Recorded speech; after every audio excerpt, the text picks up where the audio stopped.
विशाल स्वागत होगा और डॉक्टर आर एन सर का, जो कि पद्मश्री से नवाजे गए हैं। तालियां लगातार बजती रहनी चाहिए आपके लिए। तालियों में थोड़ा सा दम कम है।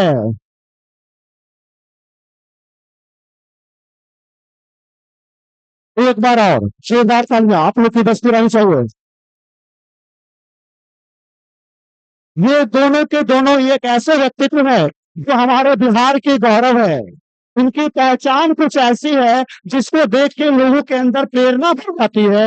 इसी प्रेरणात्मक चीजों के लिए आप लोग के सामने हमारे आईपीएस विकास पायलट सर और डॉक्टर आर एन सर आए हुए हैं। तो एक बार और तालियां बजनी चाहिए। हम बिहारी है भाई, हम बिहारी है। थोड़ा सा साउंड बढ़ा दो, बढ़ा दो, बढ़ा दो। हम बिहारी लोग हैं, हमारा यहाँ स्वागत एक बार चिल्ला के तो होता ही है। हम उम्मीद करेंगे बस हो गया। आपको पता है कि चलिए, बहुत अच्छा। आप लोगों का हम चाहेंगे हमारे पंकज सर,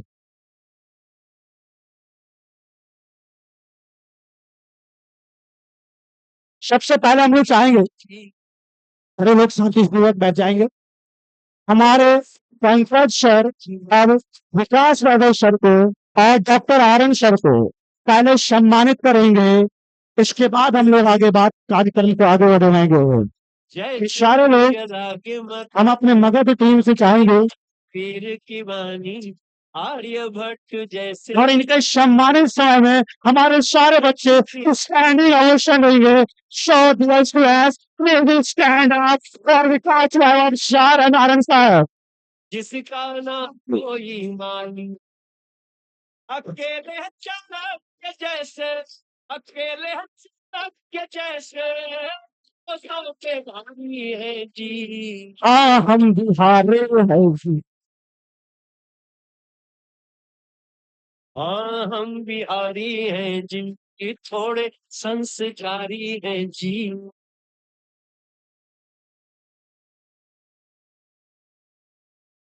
दिल्ली बॉम्बे दुबई। जब हमारे Pankaj sir doctor R N sir को और विकास राघव सर को मोमेंटो के साथ सम्मानित करेंगे। दुनिया में जहां भी जाते हैं हम मेहनत से छा जाते हैं। डूबते सूरज के चढ़ा छठ की महिमा बतलाते हैं। तालियां रुकनी नहीं चाहिए। जैसे कुंवर सिंह जेपी जैसे बाकी क्रांतिकारी है जी। एक बार गुलाबी के साथ है जी, थोड़े संस्कारी है। अब सारे बच्चे अपनी जगह पे बैठ जाएंगे। सारे बच्चे अपनी जगह पे बैठ जाएंगे।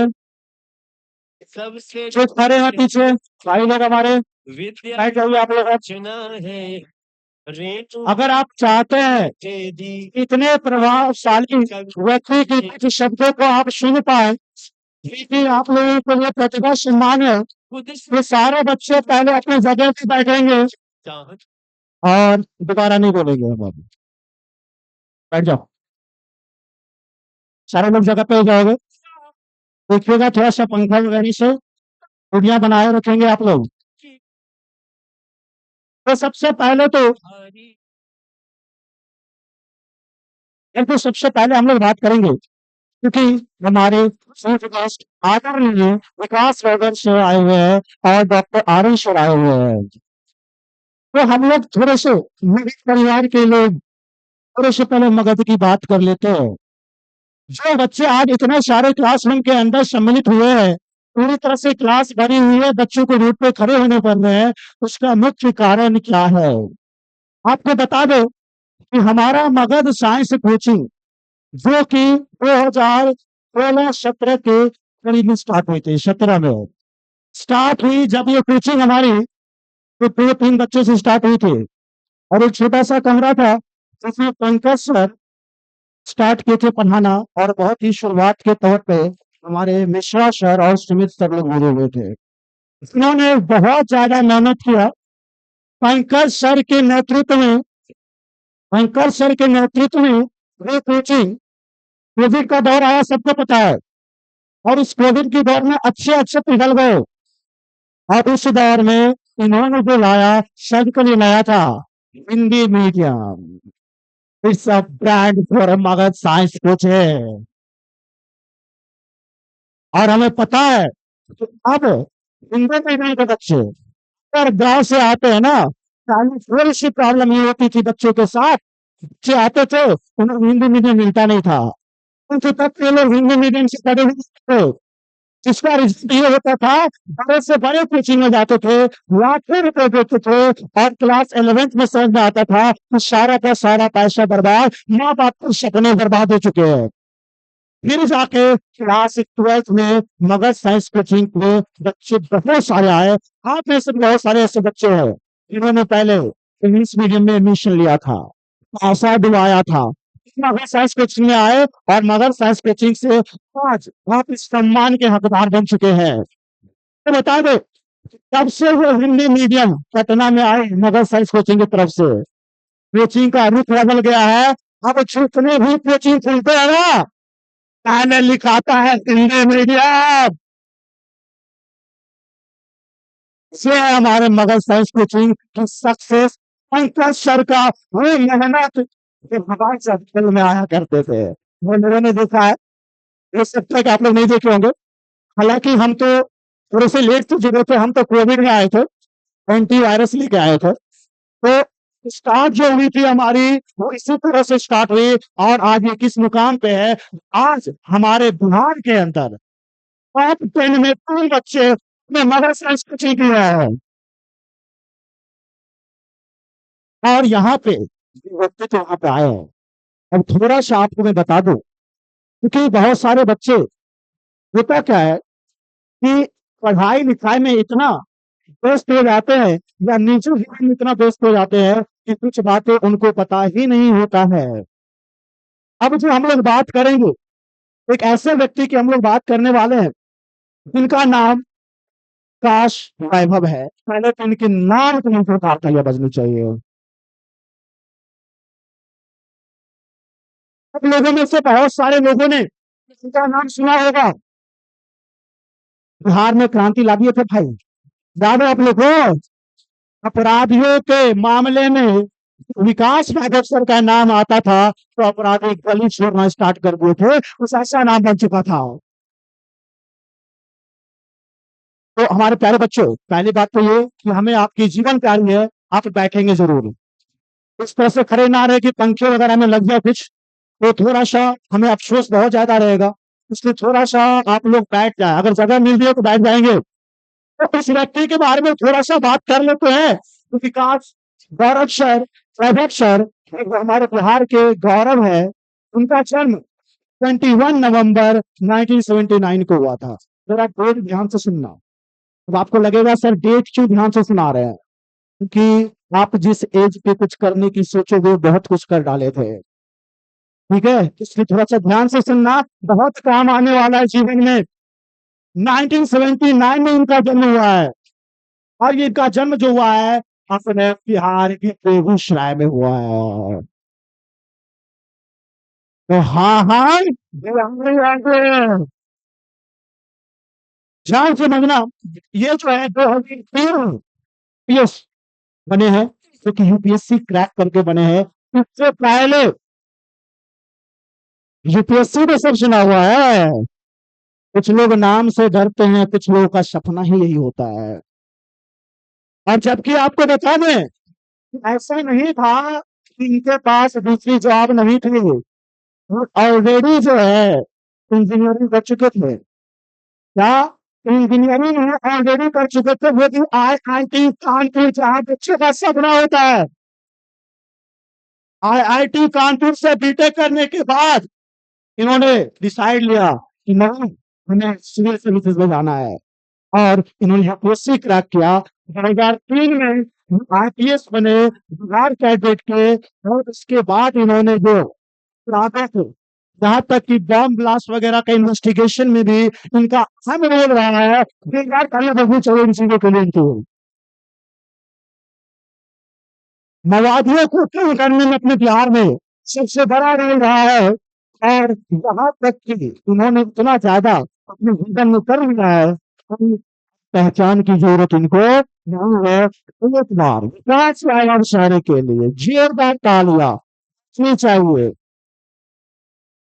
फिर अब हम बात करेंगे इनके, जो आपको दिख रहे होंगे, doctor R N sir, Padma Shri से नवाजे गए हैं भाई। अपने आप में पूरा इसका ये चौथा पुरस्कार है जिससे ये नवाजे गए। पहले जोरदार तालियां आर एन शर के लिए बजनी चाहिए। तो आर एन शर के बारे में थोड़ा सा हम पहले बोलेंगे। जहां हुनर सेवा बन जाए, जहां हुनर सेवा बन जाए, पहचान किसी का जीवन संवार जाए, जहां एक इंसान अपने कर्मों से ही पहचान बन जाए, वही असली मायने में महान कहलाए, महान कहलाए। तो आज हम बात कर रहे हैं डॉक्टर आर एन शर का, जो पटना के ऑर्थोपेडिक सर्जन है। पटना यूनिवर्सिटी से अपनी शिक्षा प्राप्त की और इंग्लैंड के लिवरपूल में एमसीए जैसी डिग्री हासिल किया इन्होंने। तो ऑलरेडी बहुत ही ज्यादा प्रसिद्धि हासिल किए व्यक्तित्व हमारे सामने आए हुए हैं। आपको बता दे, इंडिया के नंबर वन डॉक्टर में जाने जाते हैं सर्जन को लेके, खास करके ऑर्थोपेडिक को लेके। जिन लोगों को लगता है कि अब कहीं से हड्डी वगैरह टूटता है ना यार, ऑर्थो पे समझते हो ना आप लोग, जब ये होती है ना हड्डी वगैरह की समस्या है, जब लगे कि अब कहीं कुछ नहीं होने वाला है, तब एक हमारे भारत में गॉड कहा गया है दूसरा डॉक्टर को। लोग हमारे दूसरे गॉड को याद करते हैं। और फिलहाल हमारे लिए विशेषज्ञ के लिए अगर बात करें तो आर एन शरीफ है। आलिया आपकी बस्ती रहने से 2010 में इनको जो है सर्वोच्च नागरिक सम्मान, जिसे हम लोग पद्मश्री कहते हैं, पद्मश्री से नवाजा गया है। पद्मश्री से नवाजा गया है। और इतना ही नहीं, अगर आपको बता दो इनका हृदय कितना बड़ा है। वो सहरसा में सौदुर के ग्रामीण अस्पताल के माध्यम से और रेड क्रॉस सोसाइटी के सहयोग से मानव सेवा में निर्भर समर्पित है। एक बार और तालियां चाहिए सर के लिए। और हम सर को चाहेंगे, और हम सर को चाहेंगे कि सर एक शब्द आके,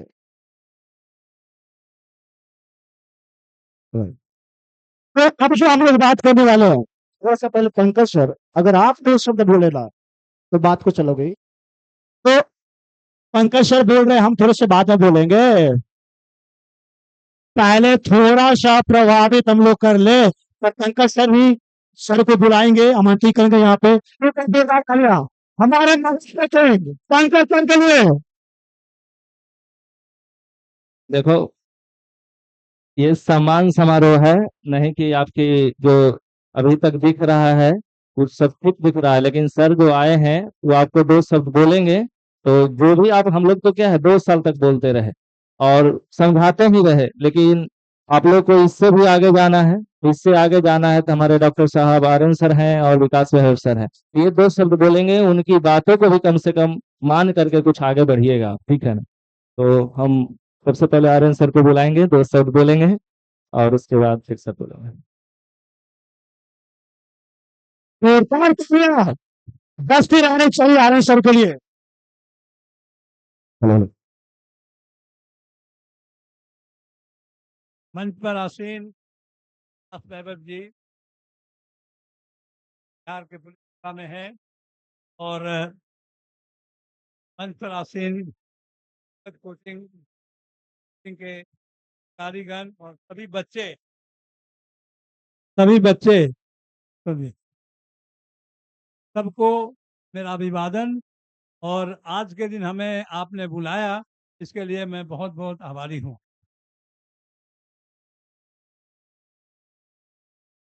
देखो बच्चों, हम जब आपकी उम्र में थे हमें भी बहुत सपने आते थे कि मैं ये बनूं वो बनूं वो, लेकिन डेस्टिनी कुछ होता है, भगवान जो चाहते हैं वही आपको मिलता है। इसीलिए सबसे गूढ़ तत्व ये है कि आपको जो मिले, जो मिला है, जो मिलने वाला है, उससे संतुष्ट रहिए। संतुष्टि सबसे बड़ी प्रॉपर्टी है। जिस दिन आप संतुष्ट होंगे किसी चीज से, तो आप उसमें अच्छा करेंगे। जैसे हमारे मेडिकल साइंस में पहले मुझे डॉक्टर बनना था, मैंने भगवान की इच्छा से डॉक्टर बन गए, लेकिन कुछ दिन के बाद क्या हुआ कि डॉक्टर ठीक डॉक्टर बन गए, फिर डॉक्टर बनने के बाद हमको स्पेशलिटी चाहिए, ऑर्थोपेडिक्स बन गए। अब इसका कोई अंत नहीं है, लेकिन अगर हम संतुष्ट होकर के उसमें एकाग्रचित होकर काम करना शुरू करेंगे, तो हम कोई ना कोई ऐसे मुकाम पर पहुंचेंगे तो दुनिया आपके पैरों के पीछे होगी। ये बहुत ही इम्पोर्टेंट है। मैं छोटी छोटी कहानियां लिखता हूँ, मैं छोटी छोटी कहानियां लिखता हूँ। इसमें एक कहानी मैं आपको सुनाना चाहता हूँ कि एक बार एक गुरुजी अपने शिष्यों के साथ कहीं जा रहे थे, रेगिस्तान का एरिया था, उन्होंने देखा 5, 12, 14 ये गड्ढा खुदा हुआ है। एक विद्यार्थी ने पूछा कि बाबा ये क्या हो सकता है? उन्होंने कहा कोई पानी खोज रहा होगा। एक जगह खोजा नहीं मिला, दूसरी जगह खोजा नहीं मिला, तीसरी जगह खोजा नहीं मिला, तो छोड़ के चला गया। कुछ दिन आगे बढ़े तो गुरुजी ने पूछा लड़कों से, इससे क्या लेसन मिला तुम्हें? लड़के सब चुप थे। उन्होंने कहा कि देखो सबसे बड़ा लेसन ये मिला कि अगर वो आदमी एक ही जगह कोशिश करता तो पानी मिल जाता। थोड़े दूर खोला, नहीं पानी मिला, दूसरी जगह खोदा, नहीं पानी मिला, तीसरी जगह करते करते 12 जगह खोदने के बाद वो थक गया, वो चला गया। तो कभी भी किसी भी काम को करने में हम समझते हैं कि संकल्प लेना, दृढ़ता से काम करना, और उसके दृढ़ होकर के, संकल्पित होकर के काम करने से आपको आपका जो ये गोल है वो मिलेगा। जहां तक मैं सक्सेस का एक मंत्र केवल देना चाहता हूं, वो ये है कि सक्सेस के लिए कोई शॉर्टकट नहीं होता। जब कभी भी आप चाहेंगे कि हम शॉर्टकट निकल जाएं, नहीं होगा। आज के बच्चों को मुझे बहुत, मैं पोस्ट ग्रेजुएट टीचिंग में हूँ और मैं देखता हूँ हमारे यहाँ जो डॉक्टर्स आते हैं, वो आजकल नोट्स पर इतना विश्वास करते हैं, गूगल पर इतना विश्वास करते हैं कि जब किसी चीज को हम क्वेश्चन पूछते हैं तो तुरंत अपने मोबाइल पर देख लेते हैं, नोट्स देखते हैं, टेक्स्ट बुक्स नहीं पढ़ते हैं। टेक्स्ट बुक्स का बहुत इंपॉर्टेंस है। टेक्स्ट बुक पढ़ करके ही तुम्हारा कंसेप्ट क्लियर होता है, नोट पढ़ने से नहीं होता। तो टेक्स्ट का विश्वास रखो, उसको पढ़ करके करने की कोशिश करना चाहिए, ये बहुत इंपॉर्टेंट है। तो हम ये कहना चाहेंगे बच्चों कि सक्सेस का बहुत सा तरीका है। सक्सेस हमें मिलता है, सबको मिलता है उसके हिसाब से। केवल मैं एक बात कहना चाहता हूँ कि कोई भी केस आप सुनते हैं, आप कोई भी, वैसे हम आज बोल रहे हैं अभी आपको, तो जितना मैं बोल रहा हूँ दैट इज 100%, लेकिन जितना आप रिटेन करोगे that is your knowledge. Now उस नॉलेज में से जितना आप यूज करोगे दैट इज योर विजडम, और उस विजडम को कितना जल्दी यूज करते हो that is your presence of mind, that is प्रतिपन्नमचित्त। तो हमें जो कुछ भी हम सुने हैं वो हमारा नॉलेज होता है, और नॉलेज हमारा हमको आगे बढ़ाता है, और नॉलेज से ही हम विजडम प्राप्त करते हैं, विजडम से ही हम सब प्रतिपन्नमचित्त that is presence of mind develop करते हैं। इसका मतलब क्या हुआ? You have to keep working, working, working, repeating, repeating, repeating. Then only you have developed and develop sense of mind. ये बहुत इंपॉर्टेंट है। इसलिए बच्चों, सबसे इंपॉर्टेंट है कि शॉर्टकट नहीं होता है।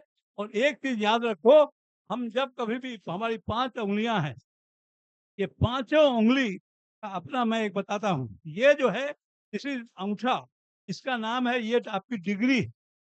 अब यहाँ मैट्रिक पास किया हुआ जितना लड़का है, या 9th क्लास या 10th क्लास, जो भी बेसिक है, that is what is this, ये आपका, दिस इज योर नॉलेज। हर एक आदमी जो 9वां क्लास पास किया है, सबका नॉलेज एक नहीं हो सकता है। इसीलिए degree is something, knowledge is different. तो डिग्री नॉलेज मिल करके तीसरा पहन, दिस इज प्लेटफॉर्म। उस प्लेटफॉर्म पर आप कितना उसको मजते हो, that is what is the practice, that is the fourth finger. So you must have a platform like Magad Science Coaching. Here, your basic, your knowledge, and then your practice, and then you get the success. ये 5 उंगलियां जो हैं हमें बताती है this is your knowledge, this is your degree, this is your knowledge, this is your platform, this is your practice and this is your निपुणता, that is सिद्धि। तो याद रखो, हम लास्ट लाइन बोलकर बंद करता, अपने वक्तव्य को बंद करता हूँ, दैट इज गणेश जी को याद रखो। गणेश भगवान गणेश की पूजा हम शुरू करते हैं। मालूम है गणेश की पूजा क्या है? गणेश की पूजा में गणेश के परिवार को याद रखो। उनकी 2 पत्नियां रिद्धि एंड सिद्धि। रिद्धि का मतलब होता है प्रैक्टिस और सिद्धि का मतलब होता है निपुणता। तो जब हम कोई प्रैक्टिस करते हैं पढ़ाई में, चाहे किसी काम में, पढ़ाई कोई है अपना काम कर रहा है, कोई मोची है अपना काम कर रहा है, जब वो प्रैक्टिस करता है तो ही gets the siddhi, that is निपुणता। और जब सिद्धि और रिद्धि होता है तब उसके बाद उसको शुभ और लाभ होने लगता है। तो 2 लड़के हैं, शुभ और लाभ। जब शुभ और लाभ हुआ तो शुभ और लाभ होने के बाद आपको कुछ धन की प्राप्ति होती है, और धन की प्राप्ति होने पर तब आप कुछ बनाने लगते हैं, सृष्टि करते हैं और उसकी पुष्टि करते हैं, उसको रंगाई पुताई करते हैं। और जब आप मकान बना लिए, उसमें रहने लगे, आपको अंदर से खुशी आई, उसको बोलते हैं अमोद, ये 4th generation Amod. And then दोस्तों के साथ करते हैं, दैट इज प्रमोद। तो बच्चों, गणेश जी को याद रखो अपने दिमाग में कि हम गणेश जी का ऐसा सबसे पहले रिद्धि सिद्धि निपुणता प्राप्त करें, प्रैक्टिस करें, शुभ लाभ प्राप्त करें, तब हम लोग करें, कहीं पर भी शॉर्टकट्स नहीं करें। This is what is the message that I am giving you. Thank you very much for calling. Thank you sir, thank you. सबसे पहले श्रद्धेय आर्यन सिंह सर जी को बहुत बहुत धन्यवाद और बहुत बहुत आभार, इन्होंने कीमती शब्द हम लोग के बीच रखा। अगर आप सर के केवल 2 बातों को ही अपने जीवन में धारण कर लीजिएगा या हम लोग धारण कर लेंगे तो शायद हम लोग बहुत आगे और देश के लिए कुछ अच्छा कर पाएंगे।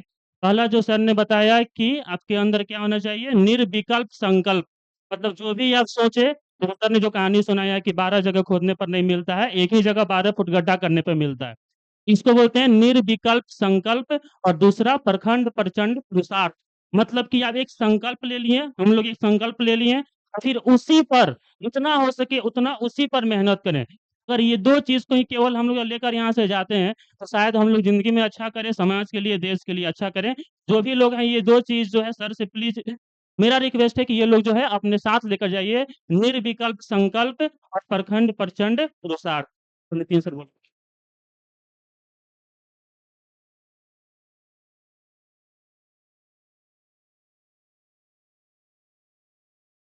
तो आपने सर को सुना, अब इसके बाद हमारे उपस्थित विकास वैभव सर को भी सुनेंगे और उनकी बातों को भी थोड़ा सा जीवन में उतारने का प्रयास करेंगे। Thank you sir.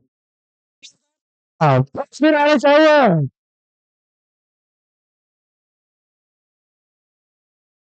धन्यवाद। मंच पर उपस्थित पद्मश्री से विभूषित प्रसिद्ध डॉक्टर आर्यन सिंह साहब, मगध साइंस कोचिंग के सभी फैकल्टी मेंबर्स, यहाँ उपस्थित सभी समाज सेवी और प्रिय विद्यार्थियों, आपके बीच आपके उत्साह को देखकर बहुत अच्छा लग रहा है। जब से आया तब से बाहर से ही एक लंबी लाइन लगी थी, जो अंदर आना चाह रही थी, और लगता है सब लोग अंदर आ गए हैं। आ गए हैं ना? चलिए, तो मैं आराम से बातें करूंगा, शांति से हम लोग सुनेंगे भी और सोचेंगे भी, ठीक है? अब ये सोचिए, कितने लोग विकसित भारत का सपना देखते हैं, विकसित भारत चाहते हैं अपने जीवन में देखना? 2000, शांति से सुनिएगा, कुछ बातें हैं बड़ी गूढ़ हैं। 2047 तक पूरा देश विकसित भारत बनना चाहता है, सुने हैं ना? विकसित भारत, अगर विकसित बिहार नहीं हुआ तो बन पाएगा क्या? तो बिहार विकसित होने का क्या मतलब हुआ? सीधा मतलब यही हुआ कि बिहार से किसी को शिक्षा, रोजगार या स्वास्थ्य के लिए बाहर जाने की जरूरत नहीं पड़े। आज ऐसा है क्या? समय कितना है? आज है 2026, 2043। अगले 2 दशक में हम जो करेंगे हम सबके जीवन काल में, उस पर निर्भर करेगा कि बिहार विकसित होगा कि नहीं होगा, है कि नहीं? आज आप जिस उम्र की पड़ाव पर हैं, आज से 20 साल बाद आपकी जो आयु होगी, उस समय आप लीड कर रहे होंगे अपने अपने क्षेत्रों में। इसीलिए सबसे पहले आपको ले चलते हैं थोड़ा पीछे। आप सोचिए कि अगर 1500 साल पहले आप, अभी की नहीं है, हम लोग बात कर रहे हैं, आज हम लोग 1500 साल पहले के पटना में हैं, ठीक? सोचिए आज यहाँ आप 2026 में नहीं है, 1500 साल पहले हैं, और तब कोई पूछ रहा है कि पटना कैसा है, क्या कहेगा लोग? कहेगा हम तो ज्ञान की भूमि है, देखो बगल में नालंदा में लोग पढ़ने आते हैं पूरे विश्व से। कहेगा हम शौर्य की भूमि है। मगध की सेना कितनी बड़ी थी?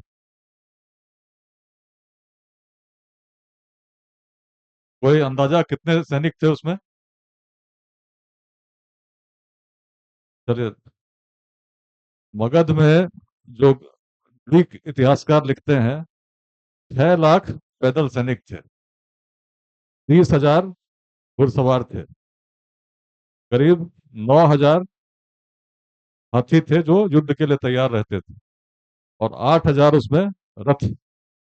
इस प्रकार की सेना उस प्राचीन काल में इस मगध में थी। और यही कारण था कि जब पश्चिमोत्तर से चल के अलेक्जेंडर द ग्रेट आए थे कि हम पूरे विश्व को विजय करेंगे, भारत की सीमा से ही उनको लौटना पड़ गया। क्योंकि पहली बार जब उन लोगों ने देखा युद्ध कैसा होता है, एक ऐसी सेना के साथ जिसमें युद्ध के लिए तैयार हाथी हो, लौटना पड़ गया। मगध ज्ञान की भूमि, शौर्य की भूमि, और मगध उद्यमिता की भूमि। शौर्य की एक और बात अगर सुनेंगे, भगवान श्री कृष्ण महाभारत में खुद लिखते हैं कि जरासंध उस समय मगध के राजा थे, उनके भय के कारण, उनके डर के कारण अपनी राजधानी को मथुरा से उनको द्वारका ले जाना पड़ा। क्यों डर था? क्योंकि जरासंध थे कंस के संबंधी, और जब कंस का वध हुआ तो जरासंध को जब क्रोध आया तो गदा घुमा के फेंके और गिरा मथुरा के समीप। ये महाभारत में लिखा है। तो इसको अगर सोचिए, अगर कविता के हिसाब से लिखा गया हो तो इसका मतलब है कि मगध का प्रभाव मथुरा तक था महाभारत के समय। और भगवान श्री कृष्ण, अर्जुन और भीम जब चले वहां से हस्तिनापुर से मगध की ओर, कोई चलेगा तो सीधा रास्ते से आना चाहिए। सीधा रास्ता क्या है? कोई आएगा तो पहले प्रयाग आएगा, काशी आएगा, फिर पटना आएगा, तभी तो मगध की ओर, राजगीर की ओर जाएगा। लेकिन भगवान श्री कृष्ण इस रास्ते से नहीं आए, साधु के वेश में आए। उत्तर कुरु, कश्मीर से होकर नेपाल के जंगल में होते हुए गंडक के किनारे चलते चलते सोनपुर के पास नदी पार किए, और बराबर की गुफा की जो पहाड़ी है जहानाबाद में, वहां जाकर जब राजगीर की ओर देखे तो बोले इस नगर को सीधे युद्ध में जीतना संभव नहीं है। उसके बाद सब लोग जानते हैं मल्ल युद्ध का आमंत्रण हुआ, किस प्रकार से जरासंध का वध हुआ। सोचिए उस समय 1500 साल पहले अगर कोई पूछता कि तुम बताओ 1500 साल बाद तुम्हारा मगध कहाँ होगा, जिस समय ज्ञान में भी उत्कृष्ट था, शौर्य की भूमि पर गर्व करता था, उद्यमिता की भावना ऐसी थी कि पूरे पाटलिपुत्र में अलग अलग श्रेणी थे, अलग अलग लोगों पर कर लगता था, और श्रेणी इतने श्रेष्ठी थे, उनकी क्षमता इतनी थी कि भगवान बुद्ध जहां उनकी सभा होती थी, सोने के सिक्के बिछाकर उस पूरे जमीन को खरीद सकते थे। अब सोचिए कितना धन होगा, तभी तो एक इतिहासकारों ने लिखा सोने की चिड़िया, तो सारे इसी भूमि की बात हो रही थी। अब सोचिए उस समय अगर 1500 साल पहले कोई पूछता आगे 1500 साल बाद तुम्हारा मगध कहाँ होना चाहिए, तो लोग क्या कहते हैं? क्या कहते हैं? सबसे आगे होंगे, यही कहते हैं ना? कहते कि नहीं कहते? लेकिन आज मगध कहाँ है? मगध को सबसे आगे होना चाहिए कि नहीं होना चाहिए? जो प्राचीन काल में सबसे आगे तब था जब न रोम थे, न टेक्नोलॉजी थी, न सूचना के तंत्र थे, तब तो अफगानिस्तान के पार तक शासन कर रहे थे, विश्वविद्यालय निर्मित कर रहे थे, विश्व को हमने शून्य दिया। आज केवल पर कैपिटा इनकम की बात करते हैं, एक व्यक्ति महीने में कितना कमाता है। दिल्ली में एक व्यक्ति महीने में 46,000 कमाता है, पिछले साल सितंबर महीने में भारत सरकार का आंकड़ा है। तेलंगाना में, आंध्र प्रदेश में, तेलंगाना में, कर्नाटक में एक व्यक्ति लगभग 36,000 कमाता है। हरियाणा और तमिलनाडु में एक व्यक्ति महीने में 32,000 कमाता है। गुजरात, महाराष्ट्र, केरल में एक व्यक्ति महीने में औसत 29,000 रुपये कमाता है। बिहार में आएंगे, पहले बाकी राज्य तो सुनिए। आंध्र प्रदेश में 32,000 है। पहाड़ी राज्य हैं हिमाचल प्रदेश, उत्तराखंड, लगभग 26,000 है। बगल में हमारे पश्चिम बंगाल है, पश्चिम बंगाल में लगभग 15,000 है। हमसे अलग हुआ झारखंड, झारखंड में आज एक व्यक्ति की औसत प्रति व्यक्ति आय 10,600 बताई जाती है। उत्तर प्रदेश में 10,300, 40,000 दिल्ली से शुरू हुए थे, आए अब उत्तर प्रदेश 10,300 पे। बिहार में कितना है?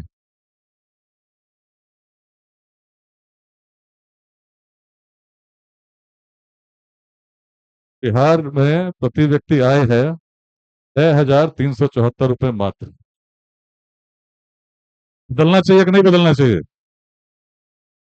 प्राचीन काल में सबसे आगे थे, आज हम सबसे पीछे हैं। इसीलिए विकसित भारत के निर्माण में बिहार का विकसित होना सबसे महत्वपूर्ण है। छलांग कहाँ लगानी है? इस 6,000 से 2047 में एक व्यक्ति के प्रति व्यक्ति आय को आज की कीमत पर 1 लाख के पार ले जाना है। जब तक ये लंबी छलांग नहीं लगाएंगे, विकसित भारत का सपना पूरा नहीं हो सकता। तुम सोचिए कितनी बड़ी व्यापकता है। यदि एक एक व्यक्ति के प्रति व्यक्ति आय को 1 लाख के पार ले जाना हो आज की कीमत पर, कितना बड़ा परिवर्तन चाहिए। जैसा चल रहा है ऐसा ही चलता रहा तो ऐसा होगा क्या? यदि हर व्यक्ति सोचेगा कि अपने आप चीजें बदल जाएंगी तो बदलेंगी क्या? हम जाति के नाम पर लड़ते रहेंगे तो बदलेंगी क्या? केवल सरकारी नौकरी तक की सोचेंगे तो बदलेंगी क्या? कुछ तो अलग करना होगा। तो सबसे पहले समझना होगा कि प्राचीन काल में बिहार में हम क्यों आगे थे। जब तक अपने गुण को नहीं समझेंगे तो आगे क्या कर लेंगे। बहुत अच्छी संख्या में महिलाएं भी बैठी हैं, बच्चियां बैठी हैं।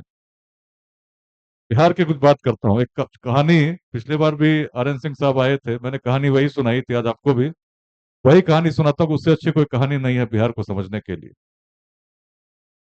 श्वेत केतु का नाम कितने लोग सुने हैं? श्वेत केतु का नाम सुने हैं? कौन थे श्वेत केतु, बताइए।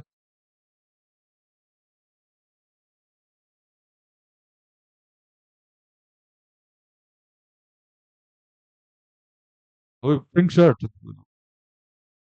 नाम सुने हैं ना? जानते हैं कौन थे? तो बैठ जाइए, बैठ जाइए। नहीं, जैसे आज आप एक छात्र हैं, वैसे ही श्वेत केतु भी एक छात्र थे। उनके पिता का नाम था ऋषि उद्दालक। जैसे आज माता पिता आपको भेजते हैं कोचिंग करने, श्वेत केतु को उनके पिता ने गुरुकुल में पढ़ने भेजा था।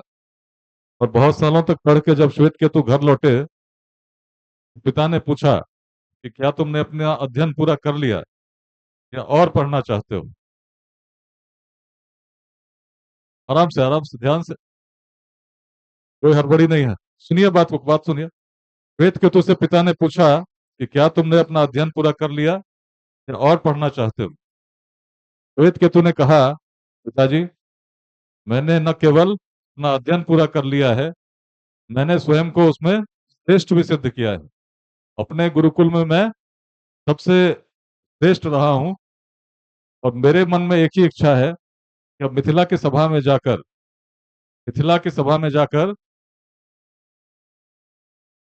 छोड़ दीजिए आप, जैसे छोड़ दीजिए उसको। आराम से पंखा देख कर रहिएगा, पंखे में चोट नहीं लगे।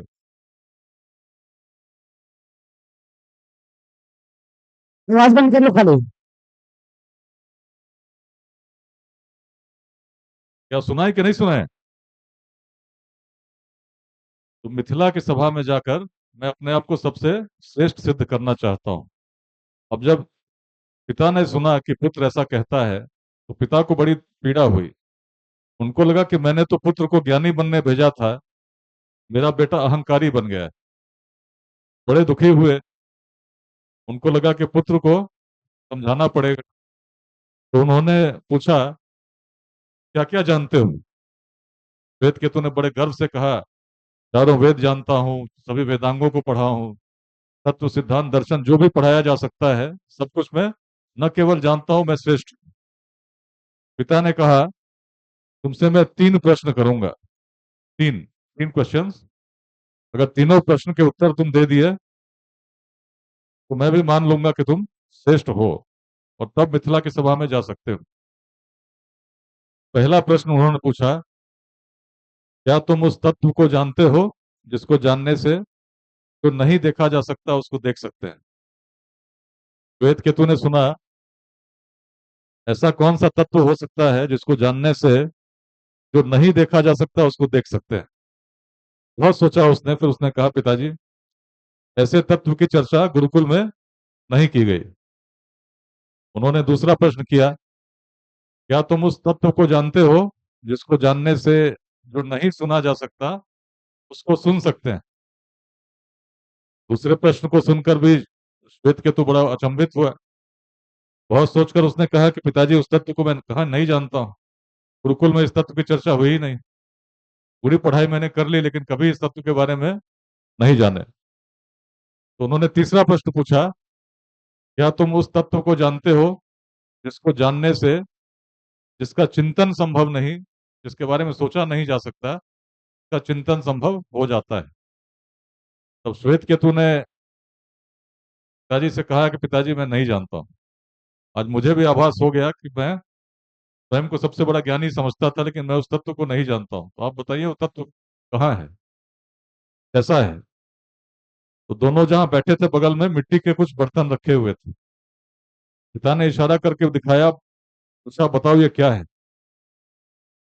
श्वेत केतु ने कहा ये मिट्टी के बर्तन है।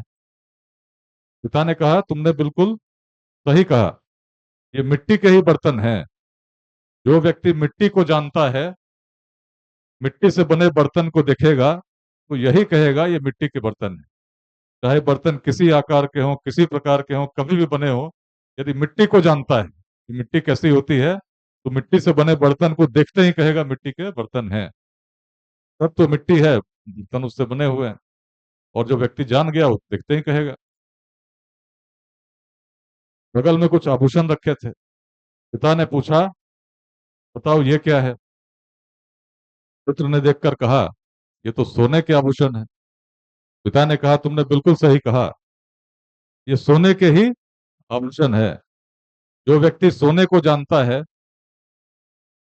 किसी भी प्रकार के आभूषण जो सोने से बने होंगे उसको देखकर यही कहेगा कि ये सोने के ही आभूषण है। ये क्या है बताइए? हाँ? आराम से आराम से।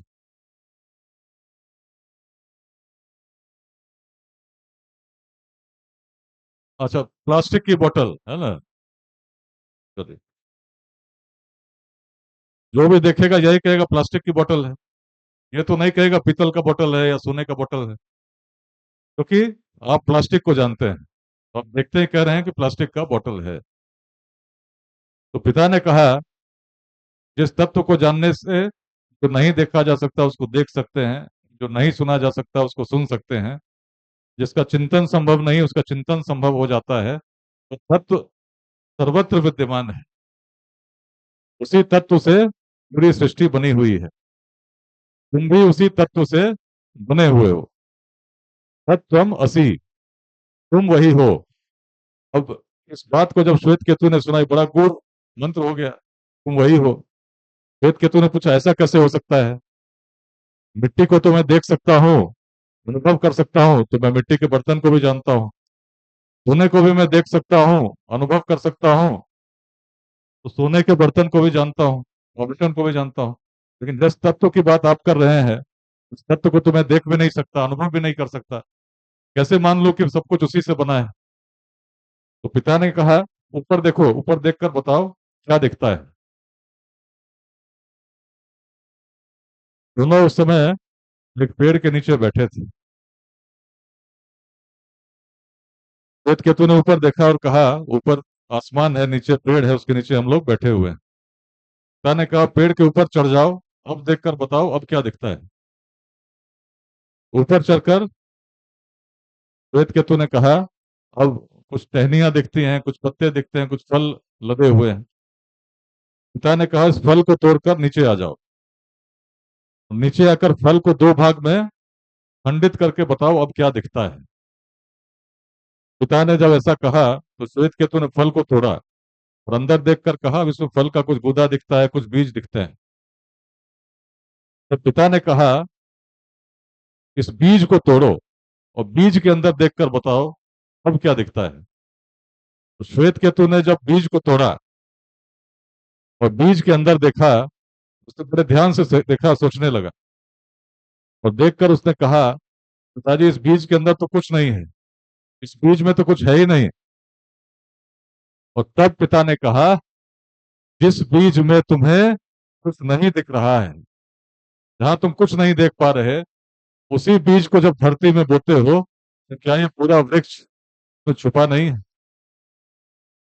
जहां तुम कुछ नहीं देख पा रहे,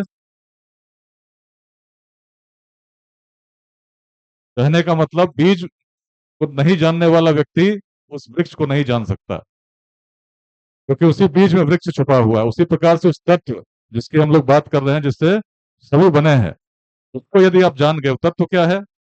हम है, स्वयं है। हर व्यक्ति की अंतरात्मा, अपनी आत्मा वो तत्व है जिससे परमात्मा से जुड़ाव। बिहार की दृष्टि प्राचीन काल से यही रही।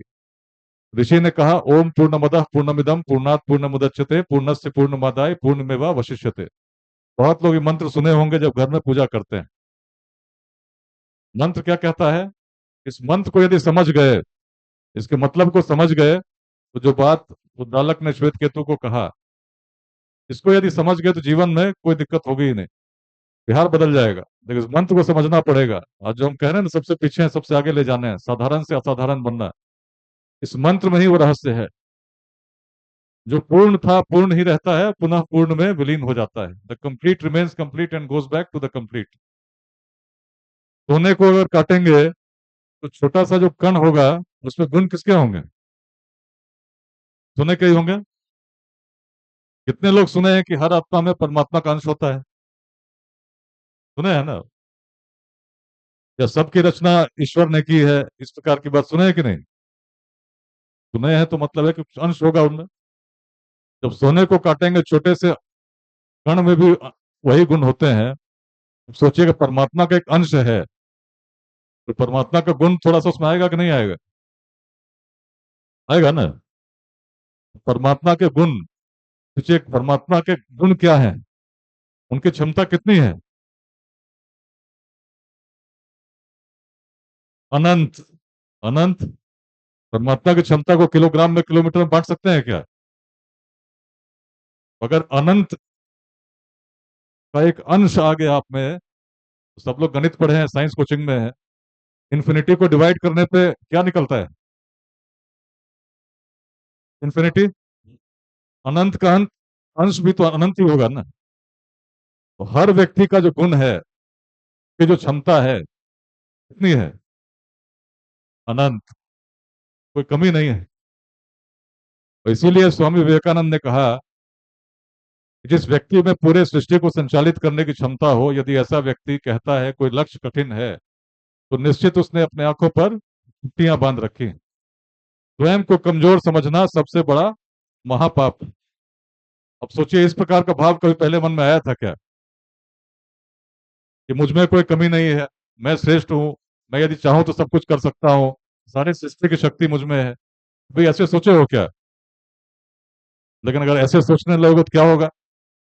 जीवन में परिवर्तन आएगा कि नहीं आएगा? तब किसी का अनुकरण नहीं करोगे, स्वयं देखोगे कि मैं सबसे बेहतर कैसे कर सकता हूं। करोगे कि नहीं करोगे? यदि ये भाव आ गया कि सृष्टि की पूरी शक्तियां मेरे अंदर है, क्योंकि परमात्मा के एक अंश मेरे अंदर है, तो जीवन की दृष्टि बदल जाएगी। और यदि ये भाव मन में आ गया, जो हमारे पूर्वजों के मन में आया, तभी 4 महावाक्य बने, तत्त्वमसि, अहम ब्रह्मास्मि, प्रज्ञान ब्रह्म, अयम आत्मा ब्रह्म। और जब पूर्वज ऐसा सोचने लगे तो सोचिए बिहार पे क्या प्रभाव पड़ा। यदि मेरे मन में भाव आ गया कि मेरे मन में भी वही अंश है, पूर्णता वही है, ऊर्जा वही है, इनमें भी वही अंश है, इनमें भी वही अंश है, तो ऐसा व्यक्ति क्या दूसरे व्यक्ति से जाति के नाम पर भेद करेगा? जब सर्वत्र वही तत्व है तो भेद कहाँ? क्या संप्रदाय के नाम पर लड़ेगा? उसे तो सर्वत्र वही दिखेगा। बिहार के महानता को यदि समझना हो तो इसी प्राचीन मंत्र पे जाइए। अब समझिए हमारे पूर्वजों की दृष्टि क्या थी, उससे अंतर क्या हुआ। आज 10 लोग मिलते हैं तो बात क्या करते हैं, कौन किस जाति का है, करते हैं कि नहीं करते हैं? अगर पता नहीं चला तो खोजते हैं। तब सोचते हैं कि हमको मित्रता करनी चाहिए कि नहीं करनी चाहिए। लेकिन प्राचीन बिहार, अगर आचार्य चाणक्य के मन में ऐसी बात आती, वो तो भारत के सम्राट को चुन रहे थे। यदि आचार्य चाणक्य जातिवादी होते तो चंद्रगुप्त महान मिलते क्या? व्यक्ति के गुणों को देखकर उन्होंने युवा चंद्रगुप्त को चुना, क्योंकि चंद्रगुप्त में दृष्टि थी। यदि हम ऐसे जातिवादी होते तो मगध में नंद वंश का उदय कभी होता क्या? समाज के सबसे निम्न वर्ग का व्यक्ति शासक हो सकता है, ये पूरे विश्व में कल्पना नहीं थी। बिहार से थी, मगध से थी, क्योंकि हम अलग सोचने वाले लोग थे। यही कारण था हमने विश्वविद्यालय भी स्थापित किए, जिसमें कोरिया से, चीन से, जापान से, सब जगह से लोग पढ़ने आते थे। कोई भेद नहीं था। इस व्यक्ति के मन में भाव आ गया कि उनमें भी वही तत्व है, मुझमें भी वही तत्व है, कोई भिन्नता नहीं है, तो हर सीमा से परे हो जाता है। और यही कारण था हम व्यक्ति को व्यक्ति से जोड़ते हुए अफगानिस्तान के पार तक चले गए। और जिस व्यक्ति के मन में भाव आ गया मैं सब कुछ कर सकता हूँ, तो क्यों पिछड़ा रहेगा? तो पूरे विश्व में भ्रमण करेगा, हर जगह व्यवसाय करेगा, उद्योग लगाएगा। अपने पूर्वजों को समझना हो तो इस मंत्र को समझेंगे, स्वतः समझ जाते हैं। अब यदि बिहार को बदलना है, आज सबसे पीछे हैं, 6,000 से 1 लाख पार जाना है। यदि हम सोचेंगे कि बाकी बदल गए, हम नहीं बदलेंगे, तो बिहार बदलेगा क्या? पहला दायित्व स्वयं सफल होना है। अगर आप सफल नहीं हुए, बिहार सफल होगा क्या? एक एक व्यक्ति पे दायित्व है। कोई भी अगर असफल रहा तो बिहार सफल नहीं होगा। और सफलता किस रूप में? अध्ययन करें, मेहनत करें और कुछ नया करने का प्रयास। अगर हम नया करने का प्रयास नहीं करते तो वैशाली कभी स्थापित नहीं होती, विश्व का प्रथम गणराज्य था। अगर नया करने का प्रयास नहीं करते तो विश्व को शून्य हम कभी नहीं देते। आज हम रुक से गए हैं। प्राचीन विरासत बहुत गौरवशाली है, लेकिन हम रुके हुए हैं। आज आवश्यकता है बड़ी संख्या हमारे युवा जॉब सीकर ही नहीं, जॉब क्रिएटर्स बने, एक नया रोजगार उत्पन्न करें। और इसी प्रयास में पिछले 5 साल से लेट्स इंस्पायर बिहार, ताकि बिहार के युवा सही दिशा में अपने पूर्वजों की दृष्टि समझें। हर व्यक्ति एक प्रेरणा स्रोत बने, दूसरों को प्रेरित करे। कोई स्वार्थ नहीं है, एक ही स्वार्थ है, अपने जीवन काल में बिहार को बदलते देखना। आप बोलेंगे मेरे मन में भाव क्यों आया? कल गोपालगंज में थे, परसों लखीसराय में थे, परसों समस्तीपुर में थे। एक एक जिले में जाकर बिहार के युवाओं से बात कर रहा हूँ। क्यों कर रहा हूँ? 9th में थे, बताइए ना, अभी 9th में भोपाल में थे, बच्चों ने बिहारी बोल के चिढ़ाया था। बड़ी पीड़ा हुई थी कि बिहारी शब्द अपमान का सूचक कैसे हो गया, सम्मान का प्रतीक होना चाहिए। तब क्या कर सकते थे? सबसे अच्छे से पढ़े, जितने बच्चे चिढ़ाते थे उनको भी लगा कि बिहारी में बड़ी शक्ति है।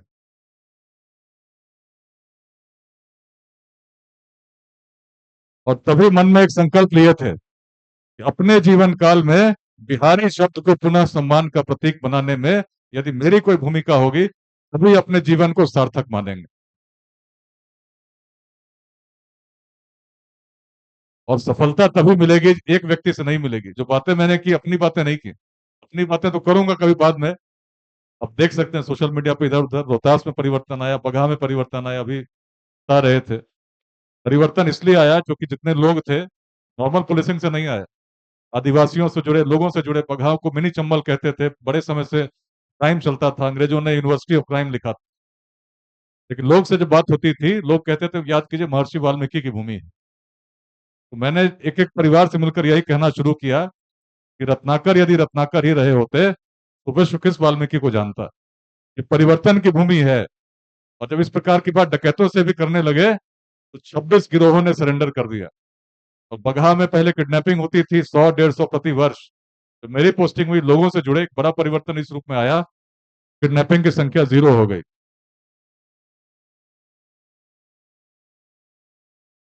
रोहतास की पहाड़ी पर तिरंगा नहीं लहराया था। रोहतास के किले पर काले झंडे उग्रवादी लहराते थे।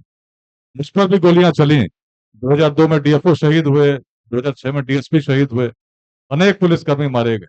लेकिन जब आदिवासियों से बात करने लगे तो हर आदिवासी यही कहता, हमारे पूर्वज बड़े यशस्वी थे, हम राजा हरिश्चंद्र के पुत्र रोहिताश्व के वंशज हैं। तो मैंने कहा, आपके पूर्वज इतने यशस्वी थे, तो आप में क्या कमी है? क्यों ना हम इस क्षेत्र को फिर से विश्व के मानचित्र पर लाएं, क्यों ना रोहतास किले को पर्यटक स्थल बनाएं। तो लोगों से जब जुड़ने लगे, एक एक गांव में 26 जनवरी 2009 को पहली बार तिरंगा लहराया।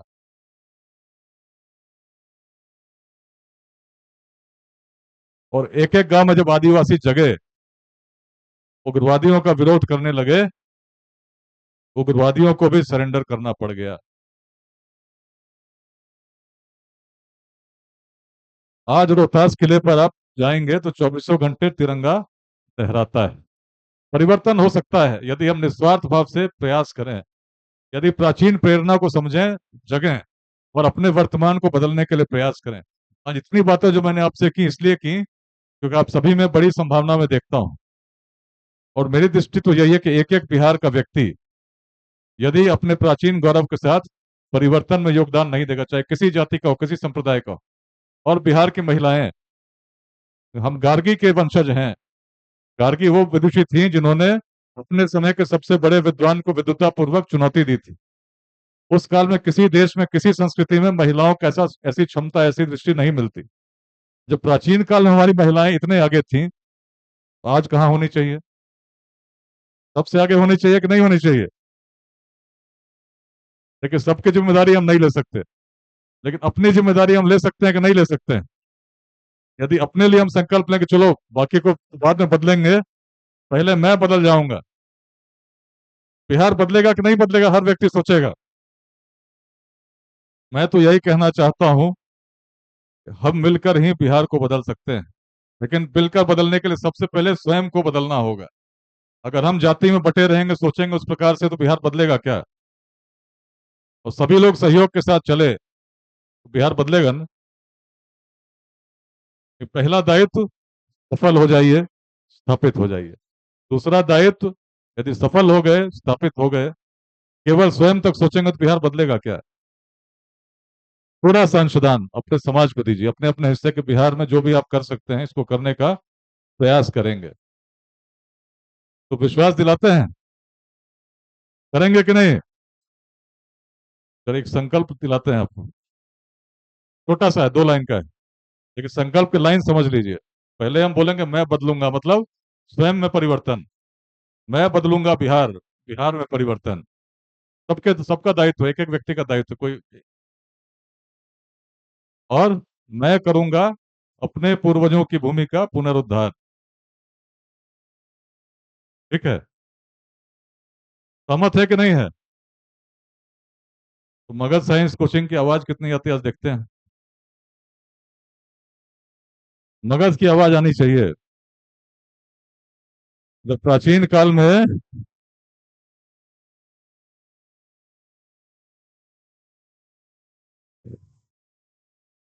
मैंने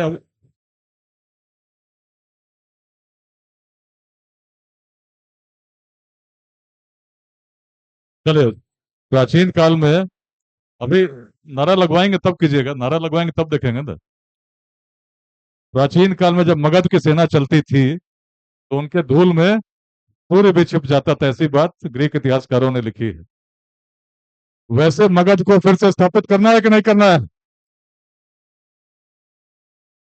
तो चले मैं बोलता हूं, आप रिपीट करेंगे, हम बोलेंगे करूंगा तो आप बोलेंगे करूंगी। ठीक? मैं बदलूंगा। पहले ज्यादा आवाज आ रही थी, फिर से ठीक है। मैं बदलूंगा, मैं बदलूंगा बिहार। मैं करूंगा अपने पूर्वजों की भूमि का पुनरुद्धार। आइए मिलकर प्रेरित करें बिहार। जय बिहार, जय हिंद। धन्यवाद।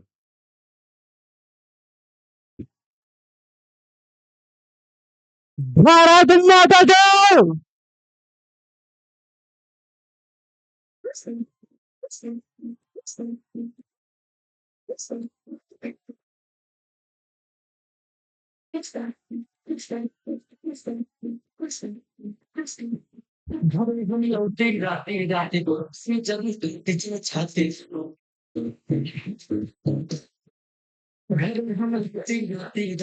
आप भी एक ट्रैक पर बिहार की आवाज लगातार चलता रहेगा। Music on. चलने दो चलने को।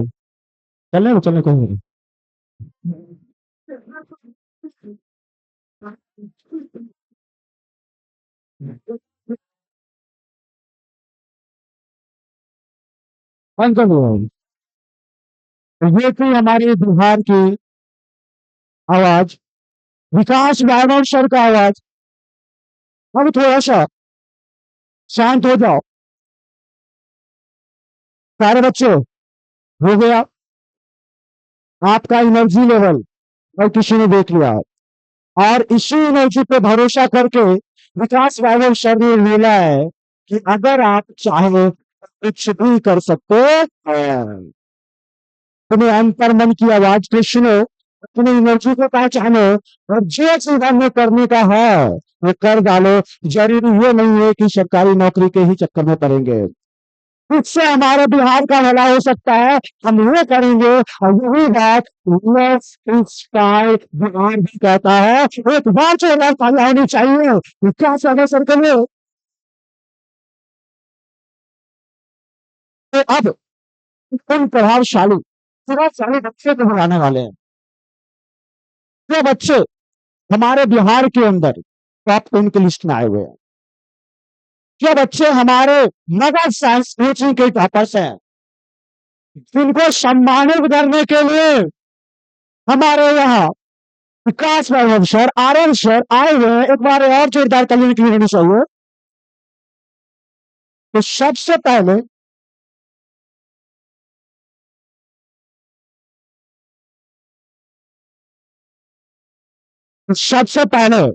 भाई आइंस्टीन को भी सब जानते हो ना। हमारे मगध में भी आइंस्टीन है, जो हमारे यहाँ का दूसरा टॉपर है। तो going to call the top topper at Mother Science Coaching, Einstein. Einstein पहले कहाँ पे भी हो, घर आ जाओ। आइंस्टीन भाई किधर हो? आइंस्टीन कहाँ पे है आप? ए भाई आप लोग से रास्ता को भी जाने का, और थोड़ा सा आप लोग सही से रहेंगे। पंखा चल रहा है, थोड़ा सा वहां ध्यान दीजिएगा। आइंस्टीन आवाज बंद रखेंगे आप लोग। आइंस्टीन है, आ रहा है।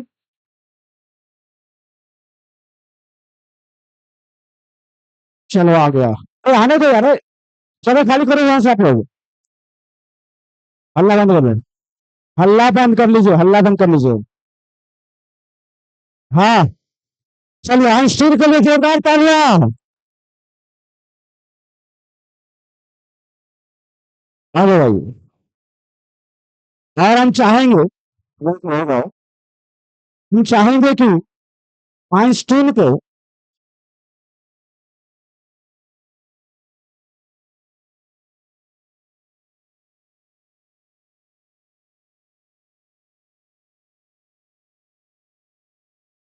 चलिए आवाज बंद करेंगे, सारे लोग आवाज बंद कर लेंगे। सेकंड टॉपर ऑफ मगर साइंस कोचिंग, प्रिया आप जहां भी है, आप स्टेज पे आ जाएंगे। अच्छा लगता है जब बिहार की बहनें कुछ अलग करती हैं। एक बार अपनी बहनों के लिए जोरदार तालियां बजा लो।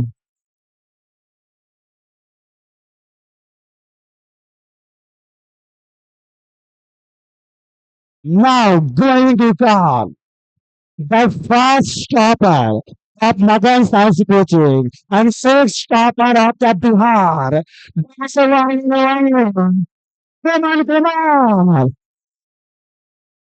Kumar के लिए जोरदार तालियां। आ जाओ भाई, पहले तो इन तीनों के लिए एक बार और जोरदार तालियां बजनी चाहिए। ये हमारे वो प्रभावशाली प्रतिभाशाली बच्चे हैं जिन्होंने लगातार पढ़ाई किया अपने जीवन में। अच्छा, ये वही बच्चे हैं जो आपको समझाते हैं बहुत बार हम लोग क्लास में, भाई क्लास अगर एब्सेंट कर जाते हो तो बैकअप कर लिया करो, या अपने यहाँ की लाइव क्लास से जुड़ जाओ, या रिकॉर्डेड वीडियो से जुड़ जाओ, या दूसरे बैच में शिफ्ट होकर जुड़ जाओ, लेकिन बैकअप कर लिया करो। ये वही बच्चे हैं जिनका क्लास छूटता था फिर भी होमवर्क करके लाते थे। तो भाई जिन्होंने मेहनत किया है तो मुकाम तो हासिल करेगा ना। आखिर हम बिहारी हैं, सौ पे भारी है। तो एक बार पूरे के लिए जोरदार तालियां। तो सबसे पहले हम लोग बात करेंगे आइंस्टीन। आइंस्टीन आप फ्रंट में आ जाएंगे थोड़ा सा, आइंस्टीन आप आ जाएंगे इधर।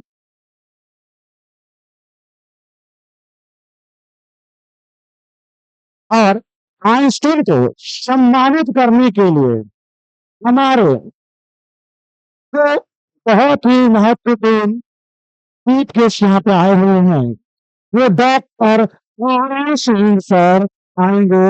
आनंद सिंह सर, विकास वैभव सर, सब मिलकर इनको सम्मानित करेंगे। तो एक बार से तालियां ट्रस्टी राय चाहिए। ये जो चेक मिल रहा है ना,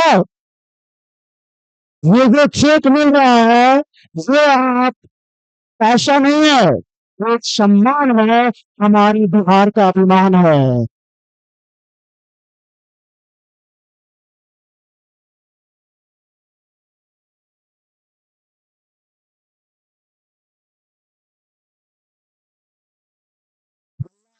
कर लेंगे।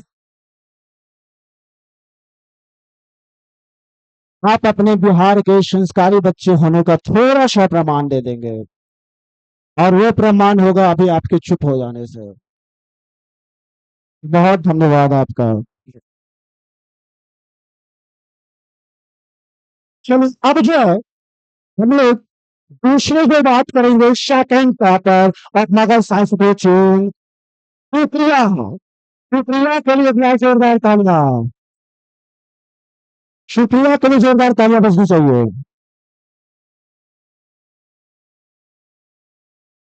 वह जोरदार तालियां सुप्रिया के लिए, जिसको सम्मान के लिए विकास वैभव सर और Pankaj sir, doctor Ayush sir है। जोरदार तालियां सबके लिए बाहर।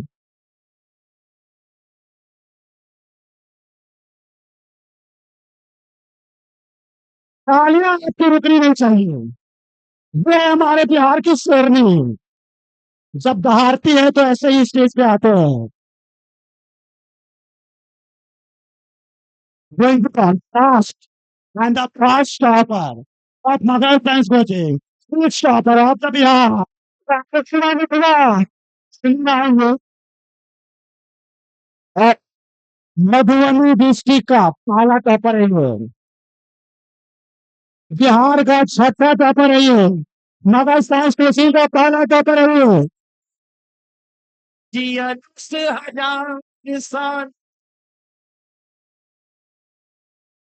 अरे राज की बेटियां, गर्ल्स ऑफ अरे राज, आप भी जियो।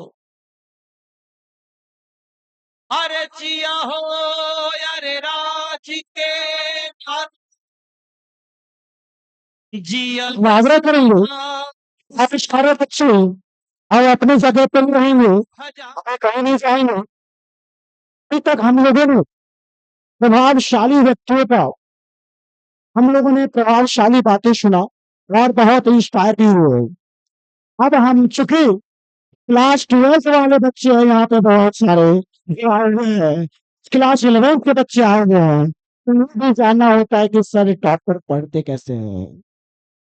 इस जानकारी के लिए ये जो है हमारे सामने आएंगे, इससे पहले हम लोग चाहेंगे, अक्सर फोटोशूट हो गया, फोटोशूट हो गया है, हम चाहेंगे हमारे आदरणीय प्रकाश राव सर और आर्यन सर सड़क पर बैठ जाएंगे थोड़ा सा, और कुछ बच्चों की बातें सुन लेंगे, और फिर उन बच्चों को लेकर कुछ सुधार करेंगे। कुछ थोड़ा सा टाइम दे देंगे आप, आग्रह है आपसे, हमें पता है कि आपके पास समय बहुत कम है, बस तो थोड़ा सा हम लोग कम से कम पहला टॉपर बुला लेते हैं सुमन को। सुमन, आप थोड़ा सा आ जाओ और देर से बोलने बस। ओके भाई, कोई बात नहीं, लैपटॉप भारी नहीं है।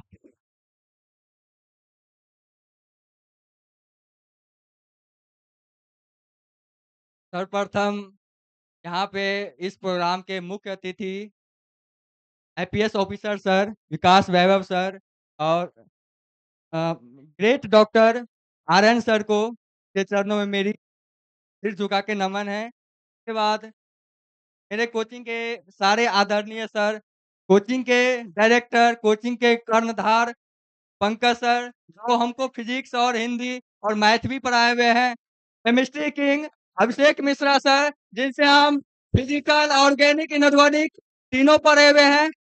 नितिन सर इंग्लिश पूरा पढ़े, ग्रामर तो इसका बायोलॉजी के साथ तेजमनी सर, सुमित सर, जिनसे हम कोचिंग में रैंकर्स बैच चला था ताकि बच्चों को सिलेबस का डीप नॉलेज हो, बच्चे को कंपटीशन में आसानी हो, उसमें हम सुमित सर से केमिस्ट्री का फिजिकल पढ़े थे, अतीश सोनल सर से हम इनऑर्गेनिक केमिस्ट्री पढ़े थे, और सर से रितेश सर से मैथ में हम रैंकर्स बैच में मैथ पढ़े हुए थे। और इस कोचिंग के जितने भी मेंबर हैं, उदय भैया जो पूरा कोचिंग का मैनेजमेंट संभालते हैं, उनको भी मैं बहुत-बहुत धन्यवाद देना चाहता हूँ। तो भी दिल से गुड आफ्टरनून है, जो भी मेरे यहाँ पे बड़े उपस्थित उसके चरणों में मेरा प्रणाम है। मेरा नाम सुमन कुमार पूर्वे है, मेरा पिताजी का नाम मनोज कुमार पूर्वे है, मेरा घर मधुबनी जिला में हुआ, गाँव सीधप, थाना लदनिया, पिन कोड 847232। मैं 2026 के इंटरमीडिएट बोर्ड एग्जाम में 472 नंबर लाके सर सबके कृपा से, सर सबके मेहनत से, इस कोचिंग के सपोर्ट से 472 नंबर लाके पूरे स्टेट में छठा रैंक और अपने डिस्ट्रिक्ट मधुबनी में प्रथम स्थान प्राप्त किया हुआ हूँ।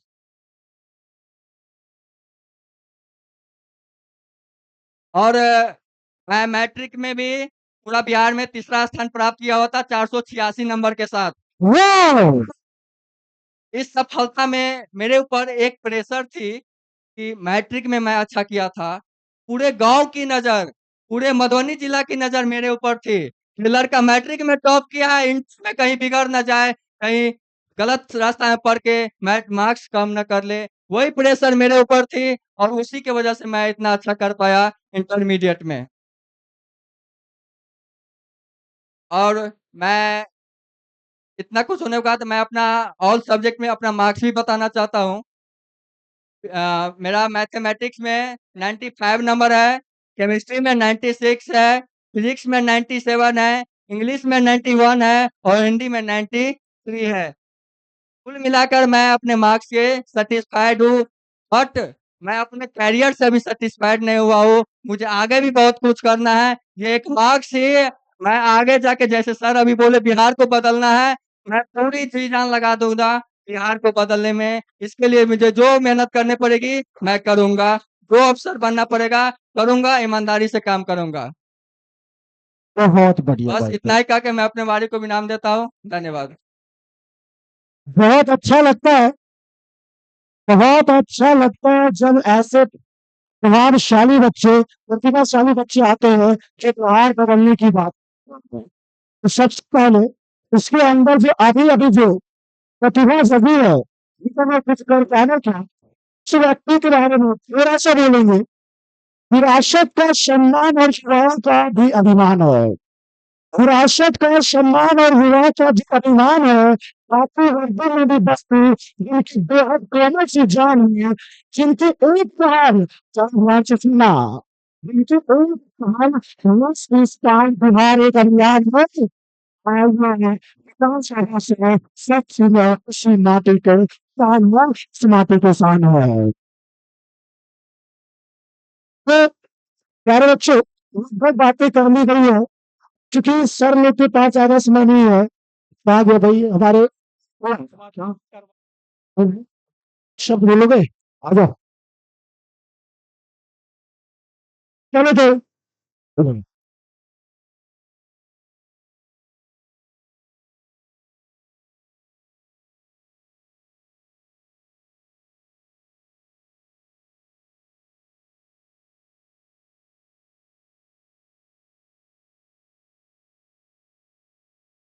रास्ते को खाली कर देंगे, लोग रास्ते को खाली करेंगे अब।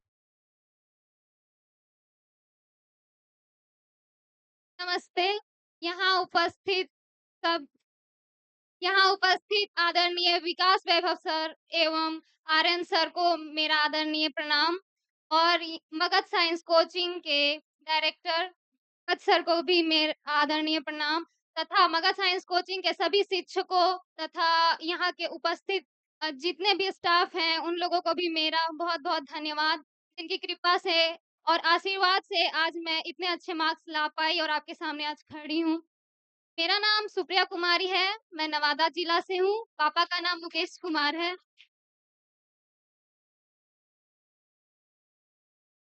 मेरा घर हजरा खाप है।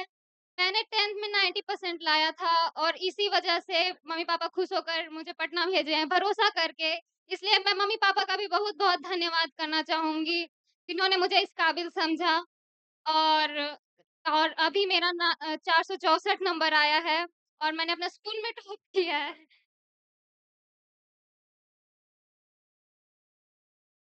और ये सब कुछ संभव हो पाया है मगध साइंस कोचिंग की वजह से। यहाँ के रेगुलर रिवीजन क्लास और जितने भी रेगुलर टेस्ट होते हैं उनकी वजह से। तो मैं इन सब का धन्यवाद करना चाहूँगी और अपनी वाणी को विराम देती हूँ। धन्यवाद। चलिए, हालांकि चूंकि हमारे जो दोस्त लोग आए हैं उनके पास समय चूंकि बहुत कम होते हैं, हम बस इतना चाहेंगे सर, इतना चाहेंगे सर, दो शब्द प्रतिभाशाली बच्चों के लिए बोल दीजिए उन्होंने 6 रैंक बिहार के अंदर लाया है। प्लीज सर, ये आग्रह है हमारा आपसे, प्लीज सर, दो शब्द बस। बड़ी प्रसन्नता हुई है आपसे मिल करके। सभी को मैं बधाई देना चाहता हूँ और बाकी सभी को भी अंत में यही कहना चाहता हूँ कि 3 प्रकार के लोग होते हैं। कितने प्रकार के? 3 प्रकार के। क्षमता तो सब में असीम है, लेकिन सब लोग सफल नहीं होते। कारण क्या है वही मैं बताना चाहता हूँ। ध्यान से सुनिए, ध्यान से। अरे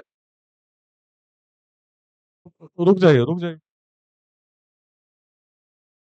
काम शुरू करते नहीं ऐसे नीचे लोग। पहले प्रकार के लोग जो सबसे अधिक संख्या में होते हैं, वो किसी काम को इसलिए शुरू नहीं करते क्योंकि उनको लगता है काम बहुत कठिन है। जैसे जब मैंने भी आईआईटी की तैयारी शुरू की थी, बहुत लोगों ने साथ में इसलिए शुरू नहीं किया कि उनको लगा कि बड़ा कठिन है। काम शुरू करते नहीं ऐसे नीचे लोग, मध्य मध्यम त्यजते बीच में, एक विषम संयोग। जो मिडिल कैटेगरी है, शुरू करती है लेकिन कुछ समय के बाद छोड़ देती है, यह सोचते हुए कि मेरे बस का नहीं है। तो जो मिडिल कैटेगरी वो भी सफल नहीं होती। उत्तम वे लोग जो हर दुर्गम पथ झेल, उत्तम वे लोग जो हर दुर्गम पथ झेल, दृढ़ता से बढ़ते सतत, बाधाओं को झेल। मतलब मन में यदि दृढ़ संकल्प हो जाए, दृढ़ निश्चय हो जाए, तो आदमी रुकता नहीं है। कैसे भी बाधाएं आए उनको ठेलता हुआ आगे बढ़ता है, वही व्यक्ति सफल होता है। तो सभी को बधाई के साथ साथ शुभकामनाएं। और जैसा कि आपके प्रॉपर ने कहा, कभी भी सफलता से संतुष्ट नहीं होना है। Success is never lasting. एक सफलता अंतिम सफलता नहीं होती, आगे भी लंबी यात्रा होती है। Success is never lasting and failure, अगर विफल हुए, फेल्योर इज नेवर फाइनल। कोई विफलता अंतिम नहीं होती, आगे भी अवसर मिलता है। इसलिए जीवन में आगे बढ़ते जाना है, उसी ध्येय के साथ, उसी ऊर्जा के साथ, और अपने जीवन के लक्ष्य को प्राप्त करना है। धन्यवाद। बहुत बहुत धन्यवाद सर, आपने इन बच्चों के लिए कुछ कहा। क्योंकि सर के पास समय बहुत कम है, तो हम लोग चाहेंगे कि पहले से बच्चे वहाँ लाइन में है, रोड वगैरह में खाली कर दो, ताकि सर बहुत ही सुविधा के साथ जा सके। और आप लोगों का भी बहुत ज्यादा आभार, जो इतना सपोर्ट किया आप लोगों ने सर लोगों के लिए। चलो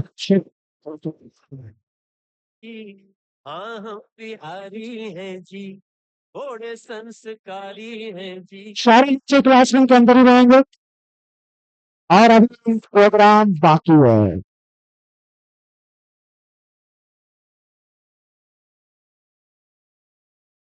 बुद्ध का हम ताना बान, जैसे प्रिय लागे मखान, हम है महावीर। सारे बच्चे को खड़े हो जाएंगे, खड़े हो जाएंगे ऊपर सारे बच्चे। ये वीर बलशाली उस बंजर को सींचा करते हैं, जिसका ना कोई माली। अकेले चाणक्य के जैसे, अकेले चाणक्य के जैसे, सौ पे भारी है जी।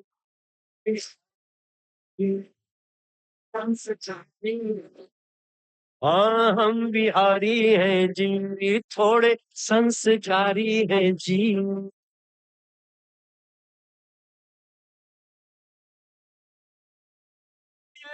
अब आप लोग बैठ सकते हैं, बैठ जाइए सब, मैं चलेगा अब। बैठ जाइए भाई लोग, पीछे वाले बच्चे सब यहाँ बैठ जाइए, जगह जहां जिसको मिल रहा है बैठ जाइए अब।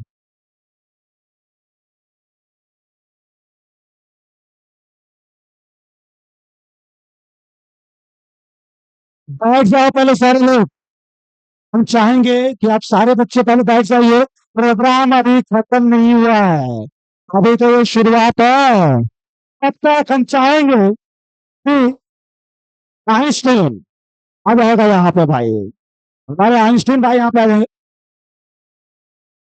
आइंस्टीन आ जाएगा, आइंस्टीन भाई, एक बार आइंस्टीन के लिए जोरदार तालियां।